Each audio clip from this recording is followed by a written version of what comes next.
Good day, everybody. I'm delighted to make this presentation to you from the heart of South Africa in the city of Bloemfontein. We're currently having what they are calling load shedding, stage 6 here in South Africa, which means that I could have electricity now and not have it the next minute. So this presentation is a mere backup should this happen. So let me project my presentation. My presentation is entitled Application of Design Thinking in Steering Innovation for Relevance and Societal Impact. As you saw in the program, my name is Muthoni Masinde. I currently work as a professor at the Central University of Technology in the Free State Province of South Africa. I'm really honored to be making this presentation to you, and I hope to have an opportunity to attend to any questions that you may have. I'll be able to do so by joining you via the Zoom link.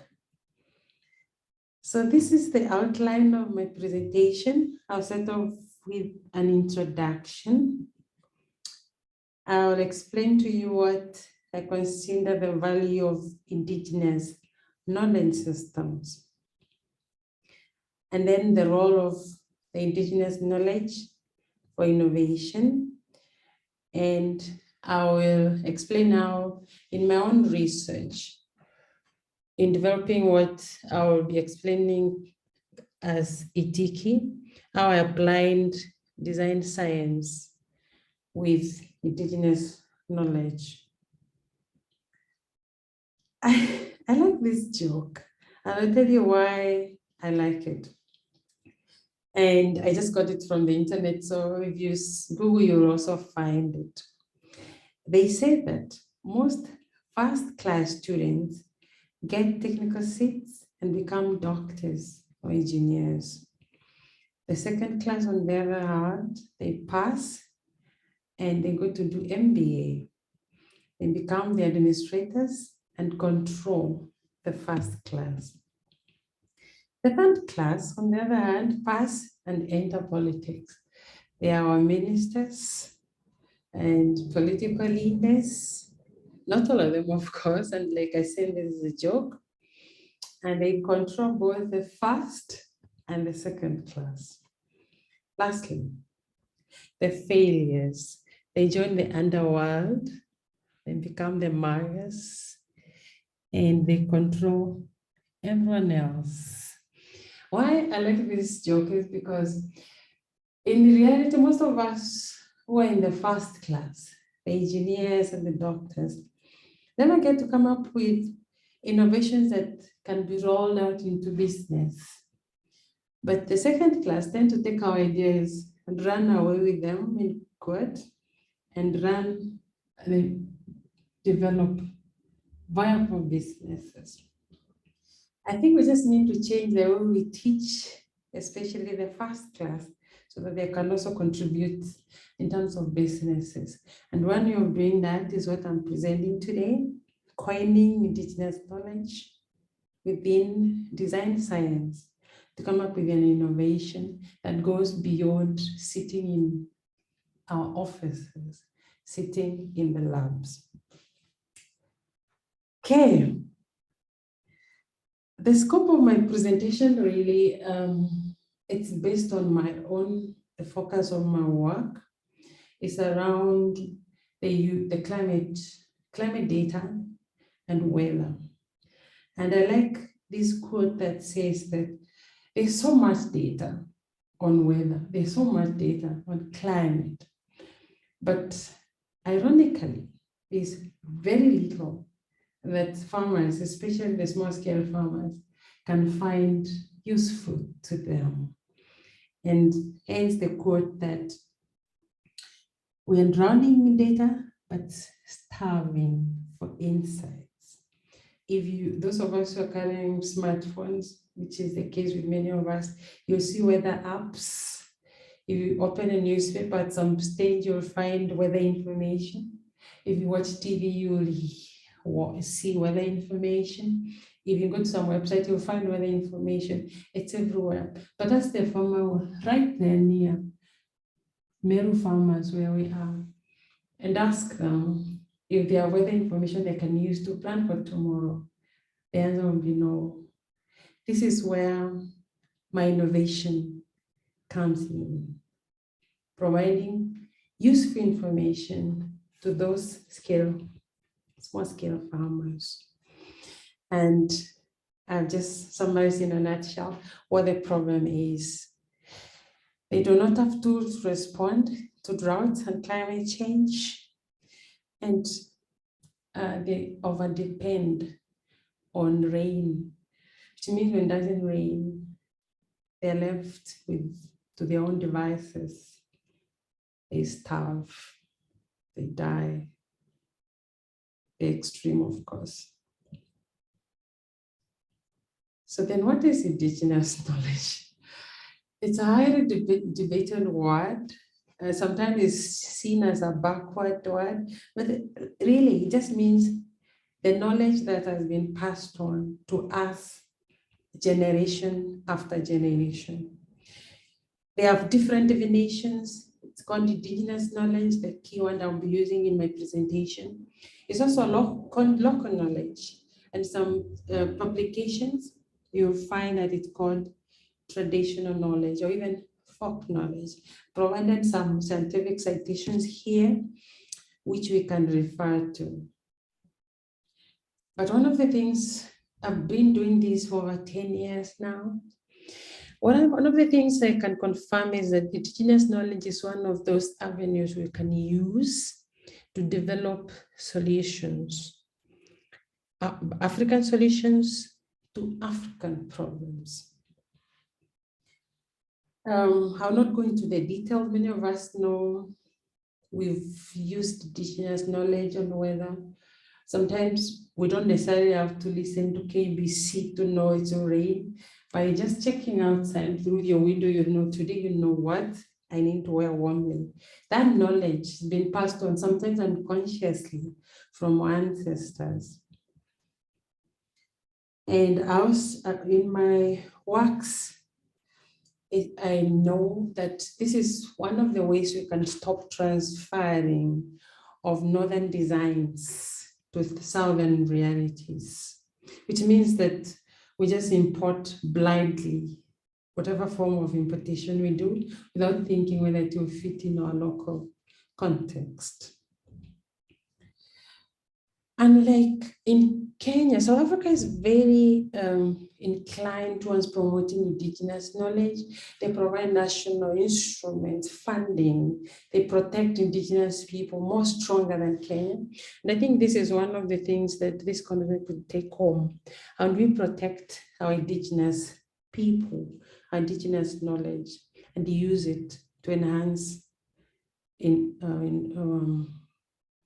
innovations.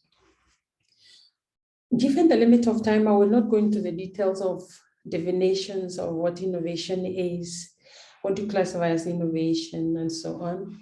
I'll just mention that any innovation, if it's still on a piece of paper, it's unlikely to create impact. In my own context, it becomes impactful if it's implemented. And two things that determine the kind of innovation we end up with. One is, how well can we define the problem we're solving? Two, how well can we define the skill that we need to solve it? This is important. Sometimes we've jumped into trying to make innovation in area we completely know nothing about. That becomes difficult to come up with impactful innovations. So the two things need to be answered. And for references, I've provided the link to where I got these definitions from. They are not my definitions. And essentially in the same paper, you will find 4 types of innovations: what you call sustaining innovations, breakthrough innovations, disruptive, and basic. Sustaining would be the ideal, where you impact the community and is sustainable. And there's a nice matrix here, which means that if you can see the top right box, that's where we need to aim at. And in my own paper, I can confirm that using indigenous knowledge is easier to end up in sustaining information. Many of us academics, we stop at basic research for different reasons.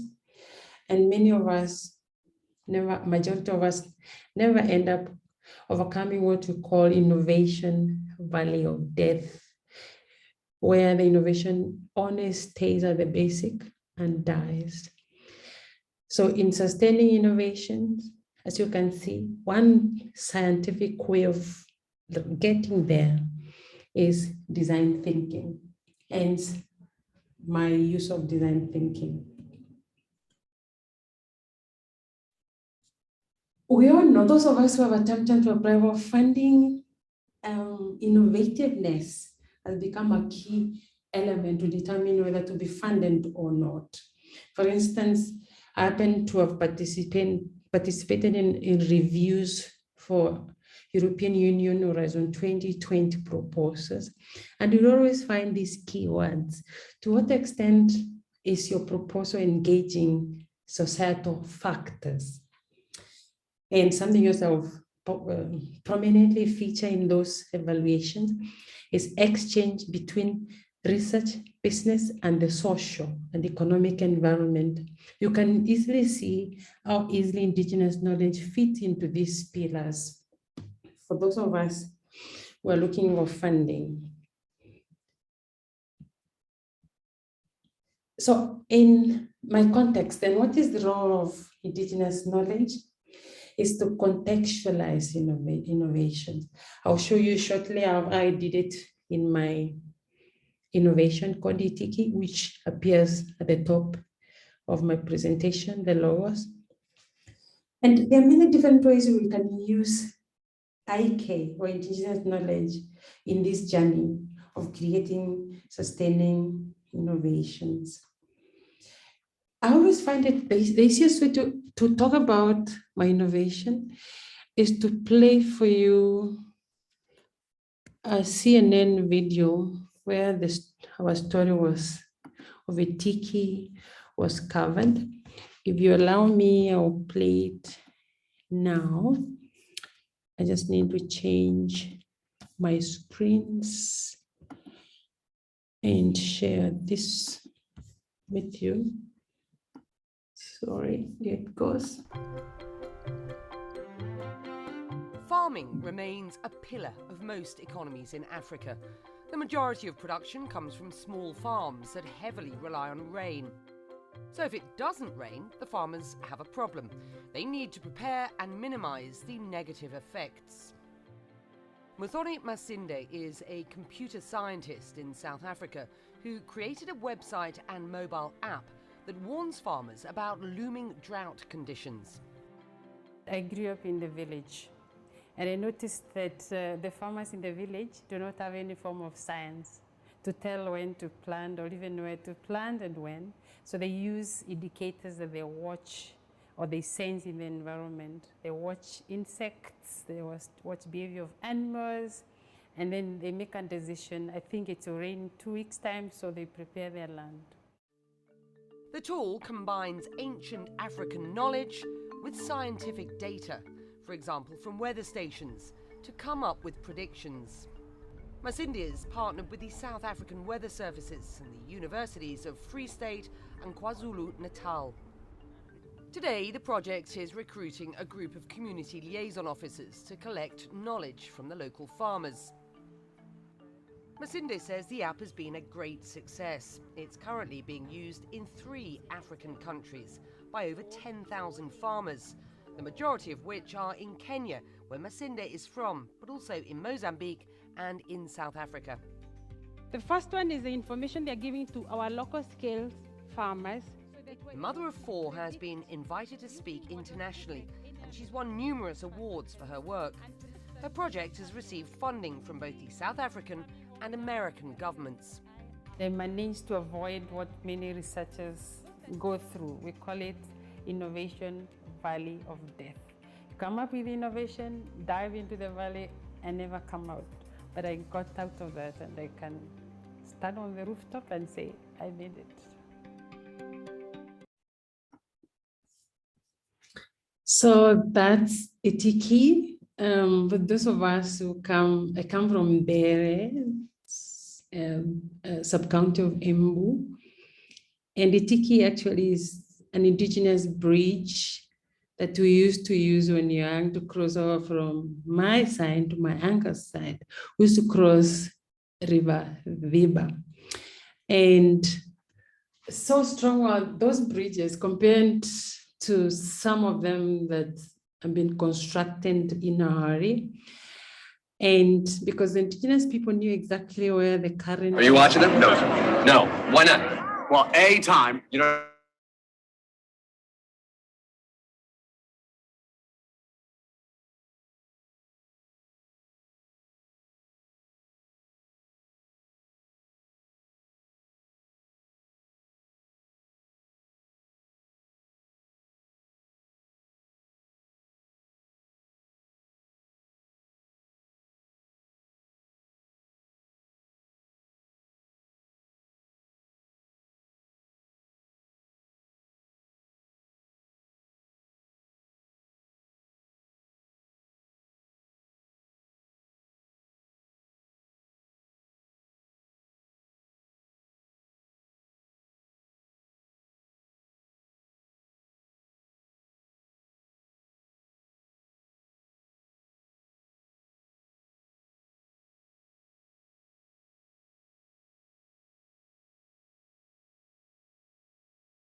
So starting from where we had stopped after seeing how Itiki work, I'll just do one slide of design thinking and how we applied it in designing Itiki solution. I provided a citation from where I got my definitions and the concept from. Design thinking is defined by this lady as a methodology that bends the full spectrum of innovation activities with a human-centered ethos. So in other words, everything we do is about the people, with the people, and for the people. So that's exactly the approach we use for Itiki. We design everything bottom up with the farmers. And the main characteristics of design thinking is human-centeredness, possibility-driven, options-focused, and iterative. When I do have time, I do normally play the video of this lady explaining exactly how design thinking works. But within the 15 minutes given to me, I wouldn't do justice. But I'll provide the slides and the link to those of us who might be interested in knowing more about design thinking. Prior to applying design thinking, I did a course in design thinking offered by that same professor and got myself a certificate, the one you're seeing here. So at the end of the day, really what Itiki aims to deliver is high accuracy, affordable forecasting tool for Africa, specifically small scale farmers, and not just for the sake. We aim to boost yields, incomes, and resilience through better cropping decisions. And for us, success is based on the level of community participation, and hence back to design thinking. So we went through the iterative process, like I just said in the previous slide, and eventually came up with our Itiki drought prediction service.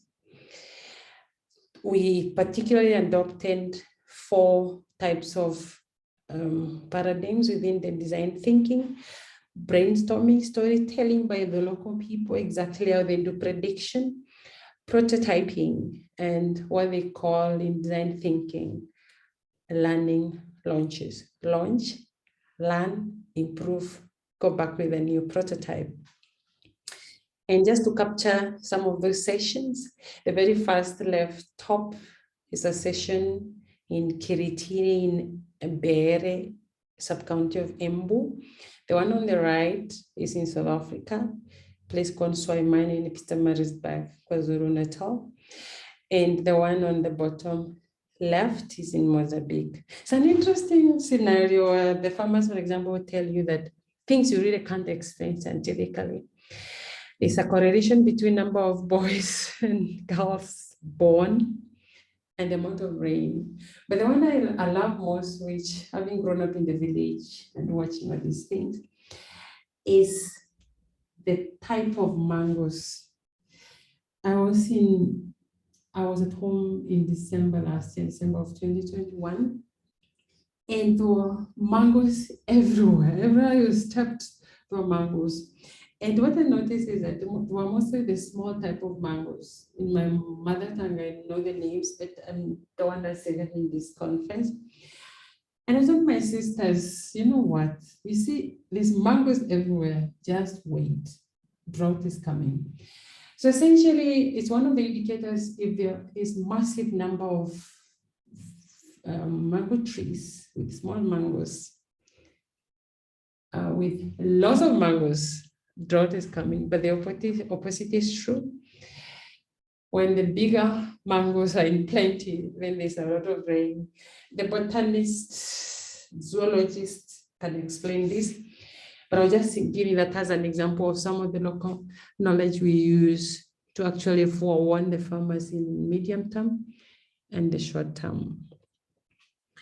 And these are just more pictures that we took during our consensus building meetings at different communities, and just shows the generation of our Itiki app, starting off with this one with a man from the Ngani community in Western Kenya. We've moved now to a professional, and if you just go to the app store, you'll actually find a Tiki app there and you can install it and register. So Itiki is a real system. The live system, for example, is an example of SMSs we send to farmers.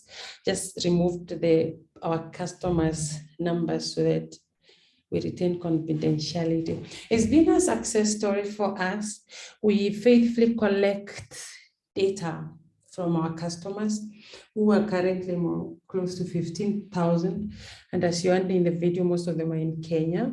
So we collect information on how much they produced before the innovation and after the innovation. And what we love most is the evidence of increase in crop yields by those farmers. In conclusion, well, I'm not here to say Tiki is a magic bullet for everything, but it can be used. It has been used to help farmers.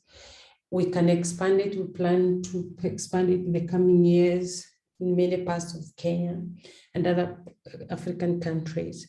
But the problem is bigger than the Tiki can solve.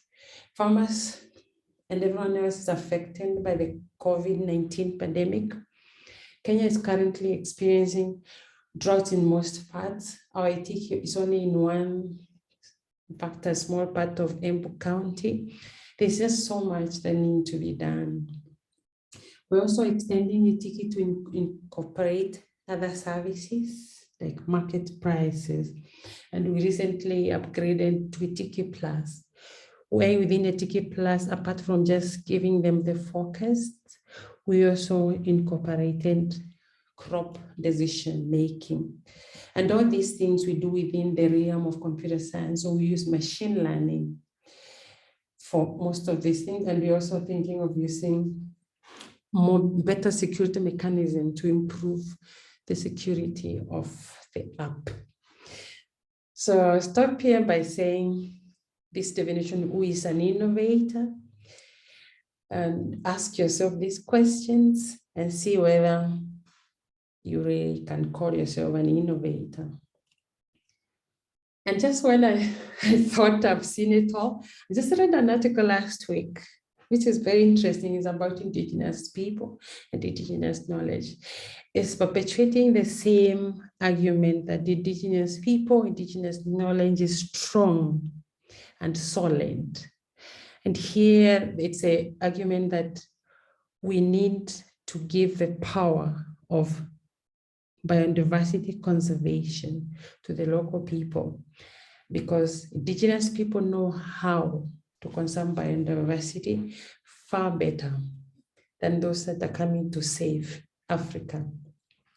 And maybe I like the article because the picture, although the paper was published in South Africa, the photograph was from Kenya, about the cleaning of the Nairobi River. Thank you very much. I look forward to answering your questions in a live Zoom session. And here are my contact details. I look forward to collaborating with the great scientists who have listened to presenting during this conference.